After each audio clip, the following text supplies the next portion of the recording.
Good evening, everybody, and welcome along for another edition of The Mistress and the Darkness. We hope you've had a lovely week. Terribly sorry we weren't here last week. Um, how shall we put it? Life has been fucking me again without lube, so something came up Indeed. that I had to do last week. But we're here this week, and we hope you are all well. Good evening, the lovely mistress. How are you tonight? Good evening. Good evening. I'm good. Hello, everybody.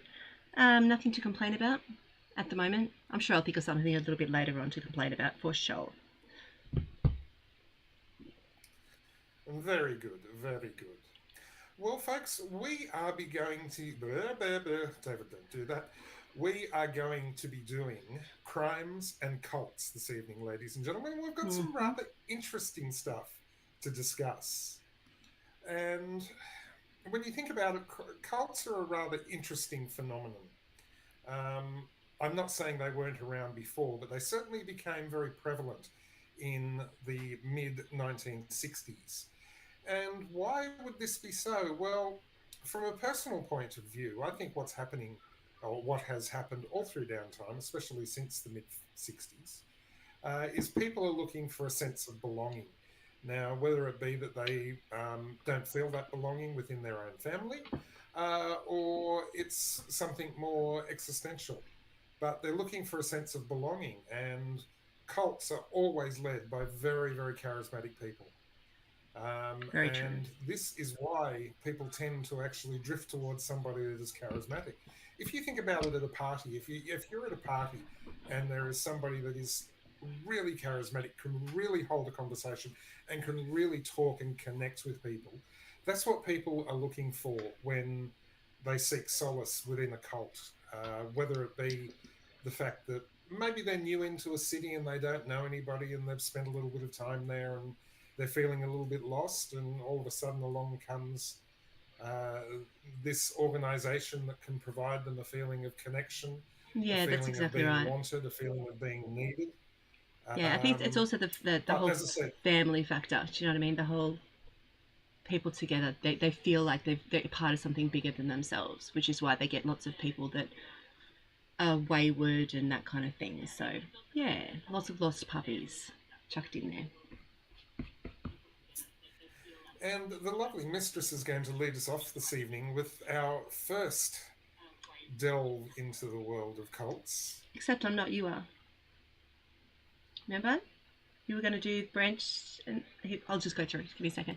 First thing I wanted to say is trigger warnings for children, sexual assault, religious themes, all of that sort of stuff. So, you know, we're not going to be going into details or anything like that. It's just going to be mentioned, but we want to just make sure that the trigger warning is there. So just be careful with that one. Good evening, Snez. How are you? Lovely to have you Hello, along. Thank you Snez. very much. Well, yes, ladies and gentlemen, the mistress is actually correct. It was my choice to She lead tends to off be. tonight. So we've got our head on now, and hey, listen, don't be harsh on me. It's been a prick of a couple of weeks, but anyway, I digress. We always So the forgive. first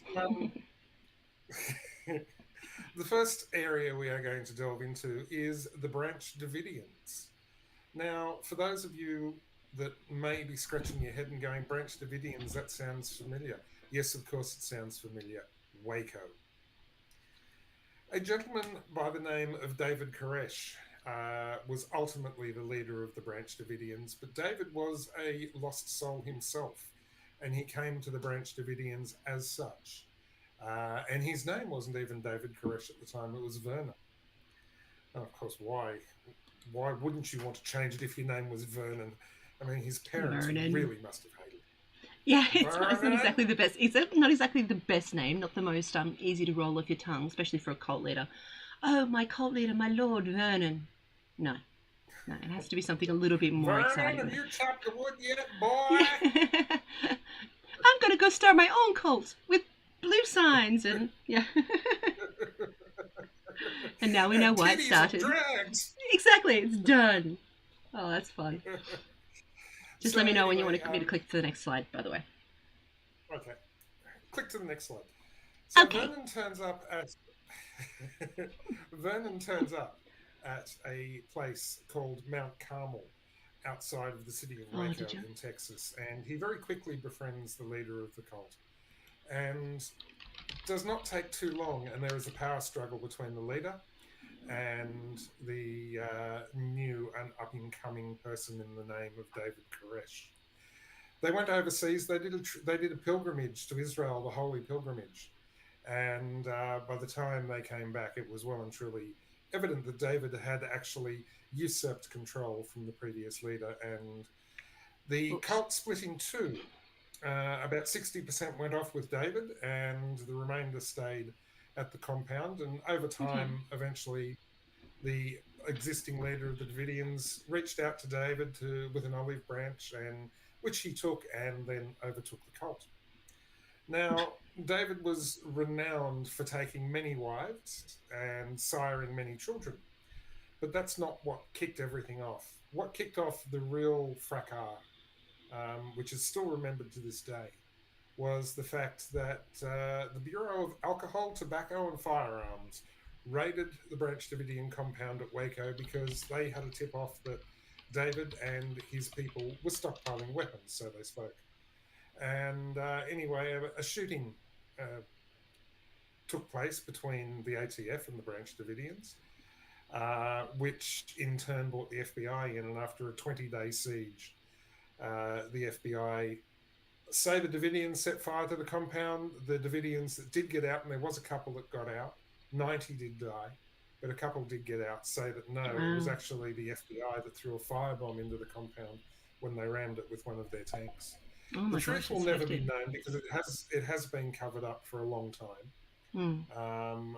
But it was a situation of, I don't like to use the word perfect storm, but you had a government at the time really wanting to crack down on what they saw as extremists. Now, just because you don't believe what a government tells you to believe does not mean you're an extremist. No, it doesn't. Uh, Definitely not. but And no, as Nez has definitely just doesn't. said in here, she said she was sleeping with him before taking over. That's what Nez has said Correct. over here. Yeah, she said she's watched a Correct. documentary on it just before, like not just before today, but just Yeah. yeah, Yeah. recently. Good Snez, points. as always, my dear friend, you are very, very well informed. We are lucky to have you along. You are Mwah. extremely well informed. But yes, 20 days after the FBI laid siege to the compound, a fire broke out and 90 people lost their lives. And there is actually a program on Paramount Plus called Waco After the Siege. And it's actually well worth watching because it tells it from the side of an FBI agent that was utterly dismayed with the way they handled it and the fact that nobody would listen to him when he was Hectic. the most senior negotiator in the FBI, Mm. and how he felt for the part that he played in it and how it destroyed his life, as well as the 90 lives that were lost, plus the families of those 90 that died. It would be So there's absolutely always two horrible. sides to every story. Always two sides to every story. Oh, she says But that's the one she was watched. yes, it was. It's very good, isn't it? Was David Koresh a master criminal that lured all these innocent women into his clutches? Was he stockpiling weapons? Well, we'll never know. We simply will never know because Mm. we'll never be told the truth. And unfortunately, along with Ruby Ridge, the name of Waco will live in infamy in the United States for what happened. Um, and as I said, just because you disagree with the government doesn't make you an extremist. No, it does not. Definitely does not. So there we go. I actually hadn't heard anything really about that at all. Not even one little iota. Really? No, no, it's just not something that's Really? crossed me. Yeah, that's pretty Okay. hectic. Yeah, wow. I mean, look Yeah. at that building It though. You know, was. the big building with the bit on top. That's Yep. very weird architecture. I know that's not what I'm It meant to be is getting very from the weird. picture, but that's what I'm getting. Yeah. Yeah. It is very weird architecture, but that's what happens when you build without the skills of either a very experienced draftsman or an architect. You end up with something that looks absolutely shite, Yeah, yeah, I can which the see that. compound did. Yeah, the compound did, because there wouldn't have been any planning permits. Let me tell you that. No. But yes, we'll just whack another story on there. It doesn't matter how it looks as long as it's on. It's on. We need a few more Because rooms, just remember, chuck a box on top of it. The whole yeah, siege was because constantly remember, on TV for folks, weeks. Was it? I don't watch TV. Remember, I still don't watch. Yeah, I don't really Yeah, watch national like it it TV news and stuff. it was Snez. It was literally like Waco. What happened this hour? Oh, that FBI agent went and took a dump. Nothing else. Check back in an hour. Let you know soon. He said it was terrible. Yeah, yeah. Okay, cool. Oh, that's like, Yes, yeah, it I just was. never heard of that at all. That's really interesting. It's It like was 20 like years 20 ago. years ago. Cool. Yep, yep. And Snez, that's how old I am. 20 years old. Yeah, definitely. Yeah, yeah. We'll go with that one. We will go with that one, ladies and gentlemen. Okay. So the next one we're talking about is the children of God, aka the family, aka a whole pile of other shit. So what we're going to do is we're actually going to start off with a speech from the founder. So from David. Not you, David. Different David. A lot of Christians who are expecting to get raptured by the Lord and His second coming before the tribulation are going to get a shock of their lives because He's not going to do it. He Himself said so. He says right here in the 29th verse, as plain as day. Immediately after the tribulation of those days shall the sun be darkened, and the moon shall not give her light, and the stars shall fall from heaven. The powers of the heavens shall be shaken. And then shall appear the sign of the Son of Man in heaven, and then shall all the tribes of the earth mourn, and they shall see the Son of Man coming in the clouds of heaven with power and great glory. And he could have said, and again, and then He shall send His angels with a great sound of a trumpet, and they shall gather together His elect from the four winds, from one end of heaven to the other. That's when Jesus is going to come. After the tribulation. It says it as plain as day in that 29th verse. Immediately after the tribulation. After the tribulation. After the tribulation. Sorry, I was getting on my nerves. I mean, I'm sure he's lovely. Anyway, so.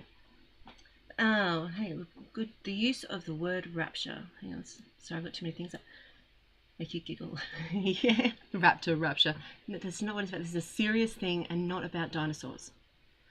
So, known as the Family International, it was an American religious movement founded in 1968 by David Brantberg. The group has gone under numerous different name changes, including Teens for Christ, Children of God, the Family of Love, and simply the Family. So David would communicate the word of God through letters to his ever-growing tribe. One letter he wrote with the children of God were his little lambs, so they were protectors, little lambs.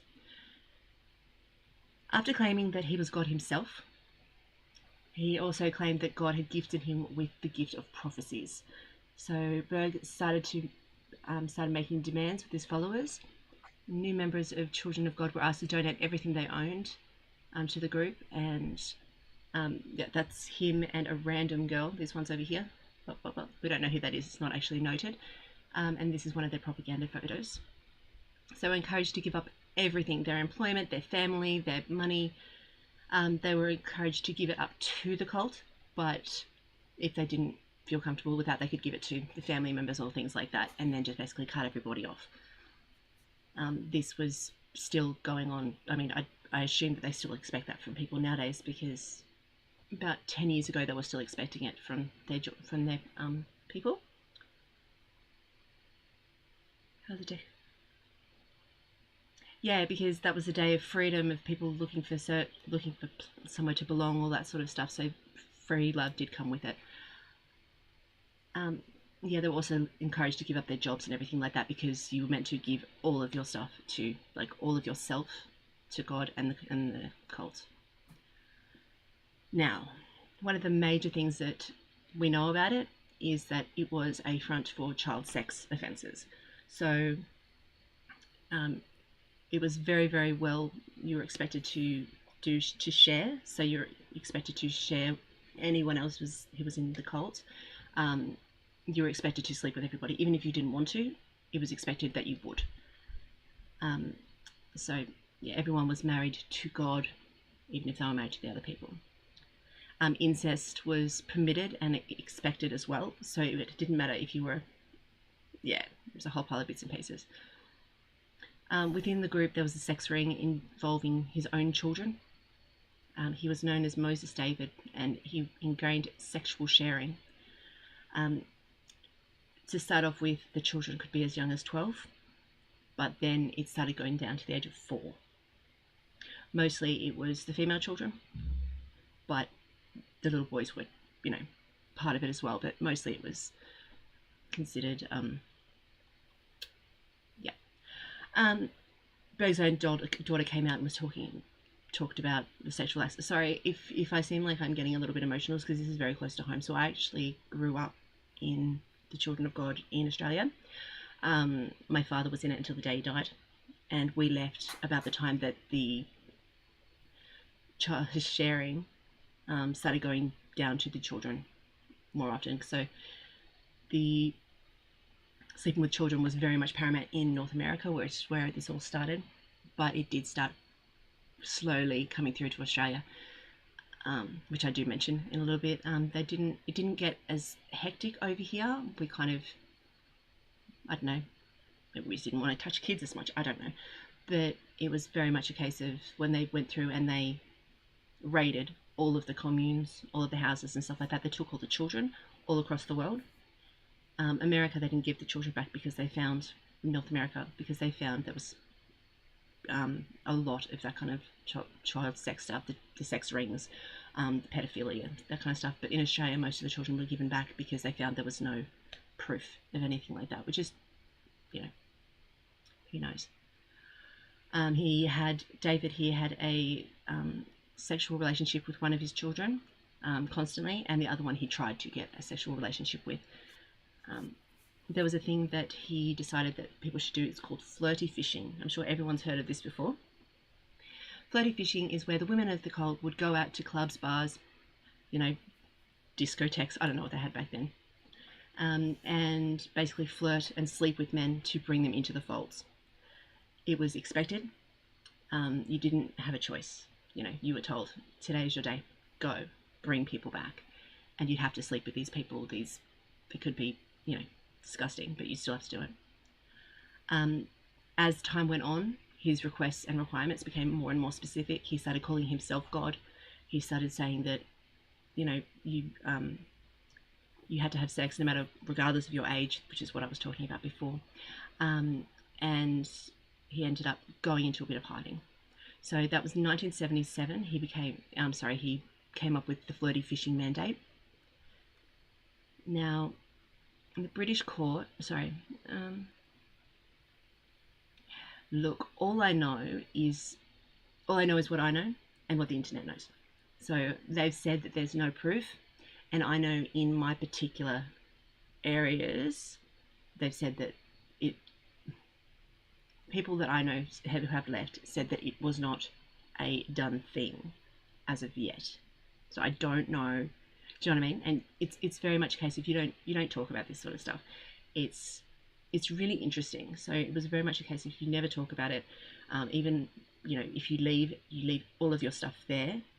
And if you leave, that's very kind of not unheard of, but very, very difficult to leave. They make it ridiculously difficult. You have no job. You have no skills. You have no house. You have no background. You have nothing. They'll keep your children. In America, they would keep your children. So if you try to leave, fucked. But yeah, it's very much they didn't find anything prevalent. I'm sure there was some areas that did and some places that did, some communes, but across the board most children were given back. Anyway, so the doubt one of the things they found, Snez, was irregularities in adoption paperwork. That was one thing that they got them on. Well, they didn't sign birth certificates. Yeah, they didn't sign birth certificates or anything like that, most of them, because the children belong to God, not the government. So who knows? There's so many things that you don't know about.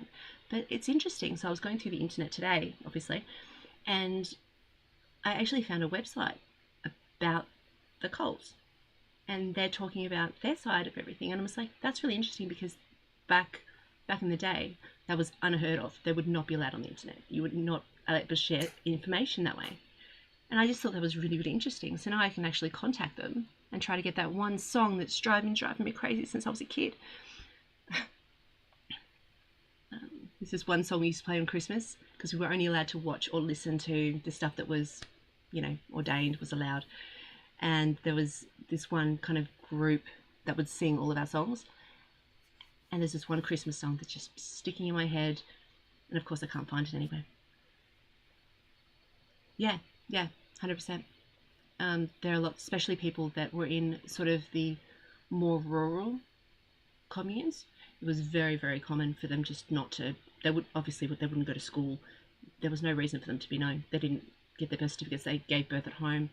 There was no need, no medical records, nothing. They would have no idea if it was this woman's baby. And also, we were told that that child isn't your child. That child is our child. That child's God's child. So, you wouldn't kind of sit there and go, that's my kid. You'd be like, they're all my children. I'll take care of all the children. So some of them might not even know who their parents are. I don't know. Not as bad as some cults that I've seen that basically mean that you cannot say that's your child at all. It just wasn't done and it was frowned upon. So there was a British court case that found that former members claimed that the cult was engaged in the systematic physical and sexual abuse of children. So that was a big court case. Everyone was, all the places were raided, all the information, everything like that, and it was found that it was very much happening. There was worldwide raid. Children were taken. I've already said that, and then they were talking about there was child brides and all of that sort of stuff. That was very much a thing that happened. So, you're expected to get married to whoever, but still, top everyone. So David Berg went into hiding in 1971. Not much is known about where he went and what he did, but he continued to communicate through letters and things like that. In the early 1990s, both Interpol and FBI were looking for him. At this point, he was said to be hiding in Argentina, but 1994, they reported him dead at 75 years old. After he was... it doesn't matter. After his death in 1941, Karen Zerbe, known as Mama Maria, Queen Maria, Maria David, everyone had David in their name, which is funny because my dad's name was David, but he had to change his name because everyone had their name and they gave up their name and had a religious name, but his name was already David. You know what I mean? You could have just, I'll be Dave Odd. Karen Zerbe was assumed the leadership of the group. In 1995, the group introduced the Love Charter, which defines the rights and responsibilities of the charter members in homes. It includes all the things like don't diddle children, that kind of stuff. Behave yourselves. They've tried to keep it above board. How did they find him when he passed away? Because the little spirit went up to the sky, and then people saw it on the news. I have no idea how they know. Someone must have reported it, but I mean, there was no proof as far as I know.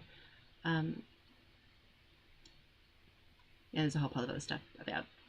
So that's basically what happens now. It's still going around. It's still very much prevalent in the world. These are some of the most Googled members of the cult. So Marilyn Monroe, River Phoenix, Audrey Hepburn, Rose McGowan, Rain Phoenix, and Summer Phoenix. So that's probably where most people have heard of Children of God or the family was from River Phoenix. He was very kind of open about it, and now Rose McGowan's come out and she's put a book out and everything like that. So he hid behind the couch, Nez. He was hiding behind the couch the entire time. And here is the new Queen of Cults. There you go. Now I've got a little video here if you want to watch it. Basically saying some things that I've said, but otherwise not. And we might take a little break while the video goes on, and then we'll go on to our last bit. So we will. There we go. Family International. Berg preached to the hippie generation about Jesus and recruited them to join him in his all-consuming drive to save souls. The Children of God, more recently the Family International, was founded in 1968 by David Berg and was immediately subject to controversy as it used sex to lure potential members, which was Berg's own invention, which he called flirty fishing. They established colonies worldwide, as many as 130 in 70 countries. The Family International draw their beliefs from the Bible, yet with a heavy emphasis on loving Jesus, which is done through sexual interaction. Over time, there have been a large number of child mistreatment allegations raised against them. Reportedly, keeping children is a cult policy. While longing for her 4 lost children, Vivian lived here in this small apartment in Sioux Falls, disoriented, unable to hold a job, and subsisting on welfare. Celebrities such as River and Joaquin Phoenix, as well as Rose McGowan, were partially raised in this group before finding their way out. TFI is still active, albeit as an online community.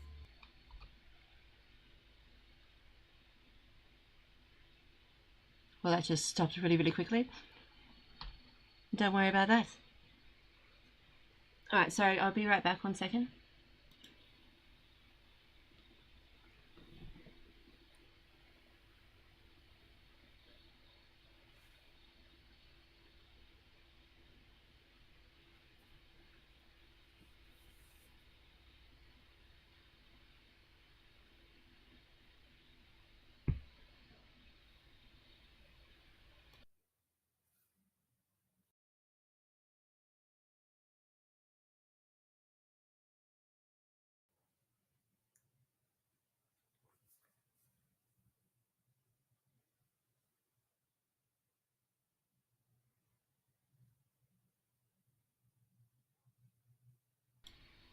Okay, so we are back. We are back, we are back, we are back. We are back, we are back, we are back. We are back, we are back, we are back. I'm not going to put my camera on, I'm just going to let you do this bit and I will be back in a moment. So, yes. Tell us all about... All right, folks, while the Mistress takes a well-earned break, as we say, we're going to have a talk about a little incident that happened that culminated on the 18th of November, 1978, better known as the Jonestown Massacre. It was the People's Temple Agricultural Project in Georgetown, Guyana. It was headed by a gentleman by the name of Jim Jones. Now, Jim Jones had in the early 1960s gone to Princeton University.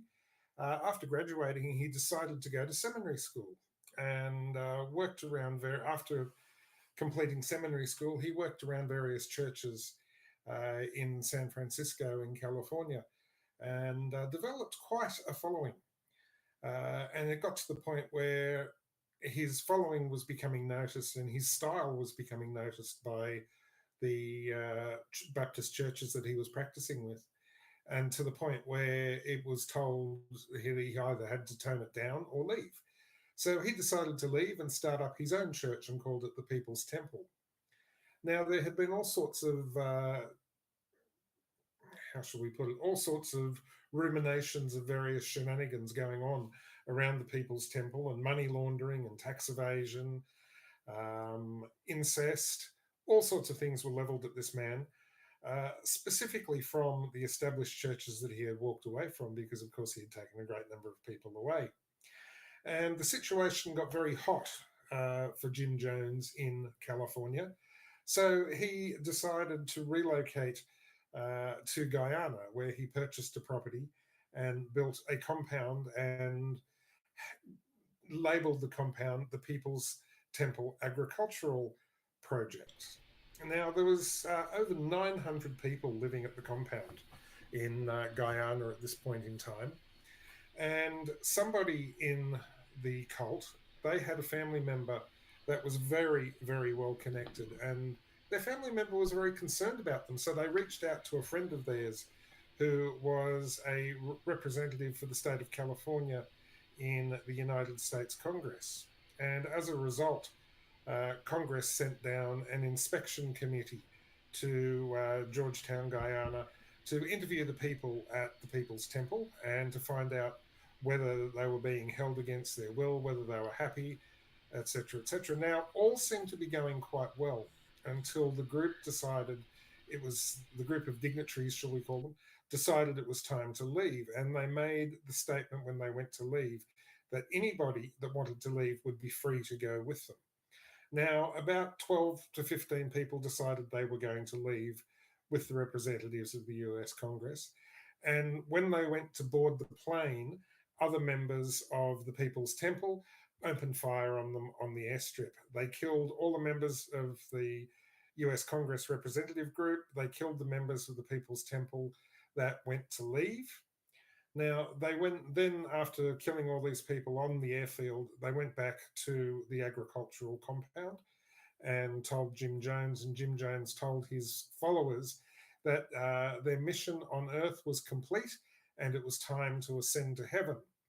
Now, you may have heard or you may not have heard of the saying, drink the Kool-Aid. Well, this became famous by Jim Jones because he technically forced all his followers, all 918 followers that were present that day, to drink Kool-Aid, which is a cordial laced with cyanide, and all of them died. And it actually took a couple of weeks for the information to break because back in the late 70s, there wasn't the immediate communications network we have now. It wasn't until the representatives of the US Congress didn't make it back from their investigation trip. The questions started to be asked. Pressure was put on the Guyanan government. They sent in the military, and the military found all the dead bodies. And still, almost 50 years down the track, we're now 46 years since that happened.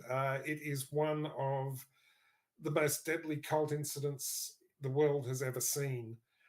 We've seen other things like the Heaven's Gate cult and whatnot, where across several countries, many people took their lives, but nothing like what it was at Georgetown in Guyana, and the loss of all these people that believed that Reverend Father Jim Jones was the prophet and he would lead them to the promised land, and he did not. It's such a hectic. He led them to an early death. Such a hectic image, that one, isn't it? Just yeah, it is. Yeah, it's yeah.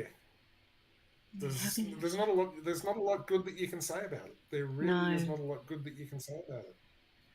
Just, but once again, as we started off saying, people are looking for something. They're looking for connection. They're looking for a sense of belonging. That's for family and hope. Why people gravitate towards somebody that is charismatic, because they want for something better, and they believe that by joining this group they'll find something better. Yeah, it's horrific. Unfortunately, it doesn't always end up that way. No, most of the time it doesn't. Hey, how can you misplace a plane full of government officials for weeks on end? Don't know. How can you? I was going to make a joke about it, but I'm still thinking about that image. I can't make a joke right this very second. I don't know. Hey, unless you just thought they'd gone somewhere else, or I don't know. It's just so hectic. So do we want to do like questions and answers and things like that? If anyone has any questions, if you can hear us, we've got a few viewers out there. Let's everybody that's out there listening to us this evening and watching us this evening, folks, ask us questions. Please throw us a question. Come on, give us a question that your brains trust here can attempt to answer, or if we can't answer it, we'll just make up some absolute bullshit. Yeah. I'm pointing at you, but we'll make up we are. Absolute bullshit. Oh, I can definitely make up bullshit. Does anyone ever do profiles? What do you mean? I mean, yes, lots of psychiatrists have doctors, the FBI, all that sort of stuff. Yeah, 100% they do. They're all narcissistic sociopaths. Pretty much, yeah. It's just, that's the thing, they just come off as so perfect, and everyone wants to be with them because they're narcissistic sociopaths. I believe... where is Jim Jones buried? That's a good question. I believe in Guyana. Where's Guyana? Not at the compound, but in Guyana. Can't tell you, Snez. I honestly don't know that one. I can Google it. It's just so... I'm just going to go back to that other... Sorry. Just staring at that now. Was it demolished? We don't know. It'd be interesting to find out though, but we can definitely look into that. If you don't know that answer now, we can look into it and answer it on the Facebook page. So we'll do that. Or Yeah, we can see if we can find out. well, let's get to it. That's now my new hold music. Jim Jones, burial. I can't spell. It's very bright. I'm getting raptured. Find the grave memorial. His memorial's still there.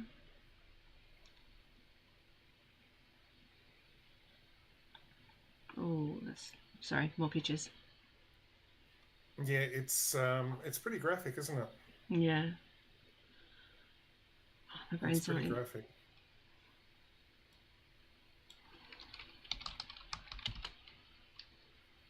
Where is he buried? He was cremated. Good to know. Oh, do you know 409 of the victims were buried in a mass grave? Yeah. Sorry, I got distracted again. Yeah. It was not a good situation. As far as I can see, there's still his grave's still there, and there's a memorial for them, all that sort of thing. So it's just kind of. That's a interesting point there, Snez. I'm not saying right or wrong. I'm saying very interesting. Yes. Cult leaders who encourage people they to are. take their own lives should be listed as a kind of religious Let's look at Charles Manson. He actually didn't physically. He's got everyone else to do it. But they are. They're considered serial killers. Uncle Charlie. Mm. Uncle Charlie. Uncle Charlie, yeah. He could have been my dad. No. Yes, but it's just one of those things, yeah. Here's something, pop culture reference here. Mm-hmm.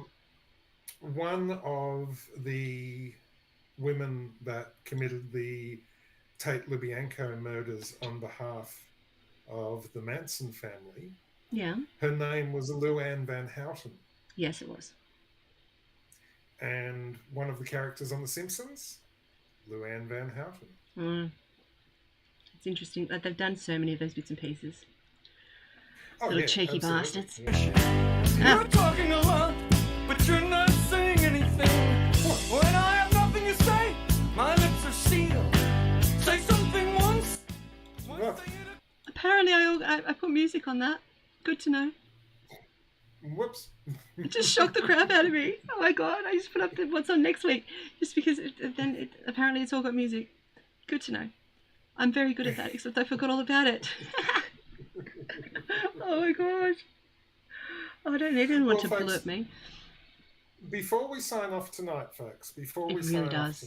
Yeah, so Stacey just said it takes a certain type of deranged person to claim they're gods. Yeah, 100%. It's,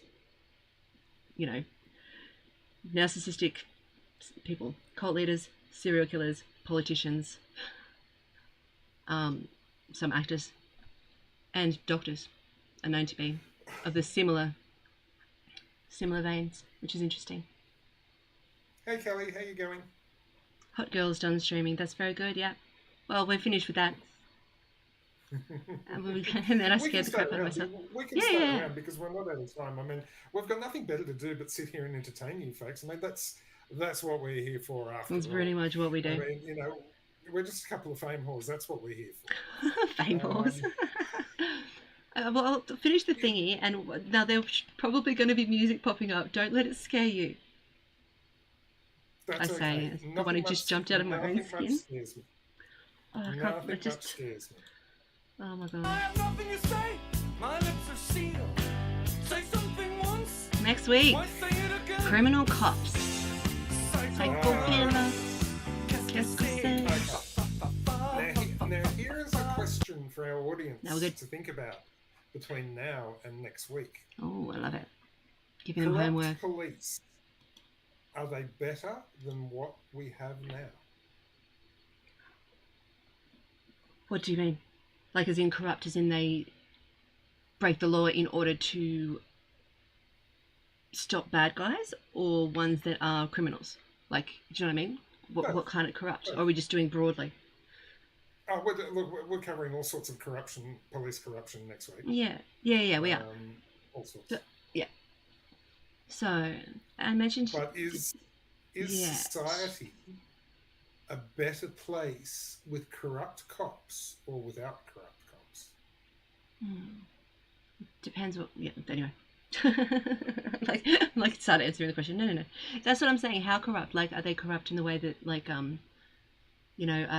vigilante kind of corrupt? Like, they go and they can't get this person for this, or they just go and kill them.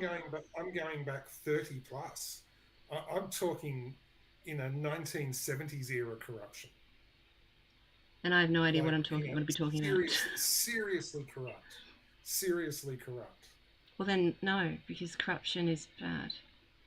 Criminals bad. Crime bad. Crime bad. Crime bad. Crime bad. That's my yes, but, song. and this If is they're vigilantes, that's a totally different story. Corruption is not necessarily a bad thing. Corruption's a way of getting business done. And throughout the vast majority of the world, corruption is what makes the world turn. It's only what we have been instructed to believe, that corruption is a bad thing. Can't see that one, sorry.